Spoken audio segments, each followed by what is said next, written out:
নমস্কার, কেমন আছেন সবাই? রেসিপিজের নতুন একটা রেসিপিতে আপনাদের সকলকে অনেক অনেক স্বাগত জানাই।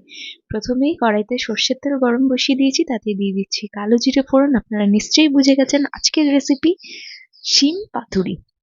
দেখি কিরকম হয়। এটা খুব সুন্দর খেতে হয়, আপনারা অবশ্যই ট্রাই করবেন, এইভাবে ট্রাই করবেন, ভীষণ ভালো লাগবে।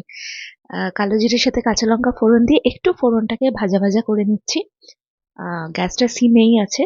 এবার শিমটা ভালো করে ধুয়ে নিয়েছি। আমি গোটা গোটা শিম রেখেছি, আপনারা চাইলে এটাকে দুটুকরো করে নিতে পারেন। শিমটাতে ভালো করে একটু সাইডের আঁশগুলো ছাড়িয়ে নিয়েছি। এবার ওইটাকে আমি তেলের মধ্যে দিয়ে একটু ভাজা ভাজা করে নিয়েছি। ওপর থেকে দিয়ে দিচ্ছি স্বাদ মতো নুন আর হলুদ গুঁড়ো। আর কোনো রকম কোনো গুঁড়ো মশলা এতে আমি ব্যবহার করছি না। দিয়ে আবারও আমি কিছুক্ষণ একটু ভাজা ভাজা করে নেবো। আপনারা চাইলে একটু ঢাকা দিয়ে দিতে পারেন, এটা খুব সুন্দর সেদ্ধ হয়ে যাবে। এটা বেশিক্ষণ সময় লাগে না, একদম 10 থেকে 15 মিনিটে একটা সুন্দর রেসিপি এটা রেডি হয়ে যাবে। এটা ভালো ভাজা ভাজা হয়ে গেছে। এবার সর্ষে পোস্ত যে পেস্ট পাউডার যেটা কিনতে পাওয়া যায়, সেটা আমি জলে ভিজিয়ে রেখেছিলাম প্রায় 40 মিনিট। সেইটা আমি দিয়ে দিয়েছি আর পরিমাণ মতো জল দিয়ে দিয়েছি। এবার উপর থেকে দুটো চেরা কাঁচা লঙ্কা, একটু সর্ষের তেল আর একটু কুচিয়ে রাখা ধনেপাতা। ধনেপাতাটা একদমই অপশনাল।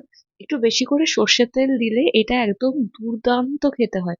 গরম ভাতে নিরামিষের দিনে অবশ্যই এটা ট্রাই করবেন, ভীষণ ভালো লাগবে আমি বলছি। ভালো থাকবেন।